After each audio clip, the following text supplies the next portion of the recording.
d'infos, mon cher Patrice, dans ces si belles pages culturelles de la presse. Oui, on va s'attarder sur la rubrique Joe Lapompe de CB News. Vous savez, ces publicitaires qui se copient les uns les autres. Regardez, c'est drôle. Une illustration avec en haut une publicité qui date de 2018, donc l'an dernier, en Allemagne.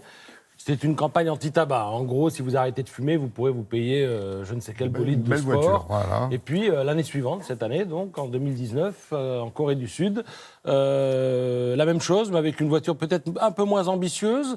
Et c'est fait avec des cigarettes qui sont, on va dire, des mégots, quoi. D'accord. Des mégots. Un cendrier. Si vous arrêtez de fumer dans 72 mois, vous pourrez vous offrir cette voiture, dit le slogan. L'argent qui dort, c'est aussi un thème publicitaire. Alors en 2000, au Kenya, vous avez cette publicité, celle que vous voyez en haut, qui sort. Voilà, bon, vous avez la personne qui est représentée sur le billet, qui est affalée, qui fait son yoga, en quelque sorte. Et en 2002, en Finlande, vous avez un peu la même chose, mais cette fois-ci avec un billet finlandais. Et ce qui change tout, en 2019 au Nigeria, avec un billet du Nigeria. Voilà, c'est comme ça que dans la pub, on se pompe les idées les uns les autres. Découverte ou redécouverte de la piscine de Roubaix, avec, regardez, cette somptueuse illustration de la reconversion de cette fameuse piscine, dont je rappelle qu'elle a été construite en 1932, fermée dans les années 80. On en parle régulièrement parce qu'il y a de superbes expos dans cette piscine. Le bâtiment est art déco, il est signé Albert Baert. Et alors, en marge des expos permanentes, vous avez des expos temporaires. Et en ce moment, et jusqu'au 2 juin, vous avez Gustave Guillaumet. Alors lui, il a consacré toute son œuvre à l'Algérie. Oui, on a eu l'occasion d'en parler. Quelques-unes des œuvres qui sont présentes à Roubaix viennent du musée d'Orsay.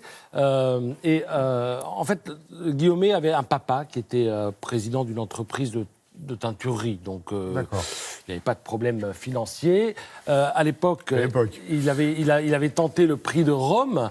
Il était arrivé deuxième. Il avait quand même décidé de partir à Rome par ses propres moyens. Donc, il se pointe à Marseille, sur le port. Et au moment de partir, il y a une tempête. Donc, les bateaux ne partent pas. Donc, il reste plusieurs jours et ça lui donne le temps de réfléchir. Il se dit, finalement, je ne vais pas aller à Rome, je vais aller en Algérie.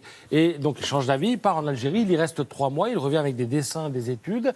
Et au retour, il présente ce tableau, Prière du soir dans le Sahara, magnifique tableau qui est acheté par l'État pour le musée du Luxembourg, situé à Paris.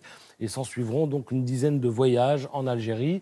Lui, c'est un orientaliste pur jus, c'est-à-dire que les orientalistes, souvent, c'était un peu les mille et une nuits, c'était les harems, les choses comme ça. Lui, il appréhende l'Algérie dans son entier, c'est-à-dire qu'il nous parle aussi bien de la culture que des hommes, que de la pauvreté. Il ne cache rien de cette pauvreté. Et ça donne les tableaux que vous avez aperçus. C'est-à-dire dans le magazine L'Éventail et à voir évidemment à Roubaix jusqu'au 2 juin prochain. Je termine avec la BD du jour, Sortir de terre. Je vous parlais il y a quelques jours de ces BD qui abordent des thèmes sociaux ou des thèmes sociétaux. De plus en plus. Eh bien là, c'est le cas. Encore une BD atypique, signée Xavier Betaucourt et Jean-Luc Loyer. Ce sont 2 ch'tis et leur album, en fait, retrace l'aventure de la création du Louvre-Lens. Et il se pose, à travers ces dessins, toutes les questions qu'on peut se poser sur l'irruption de cet îlot de culture en terre lensoise. Qu'est-ce que le musée a apporté à la vie quotidienne des gens ?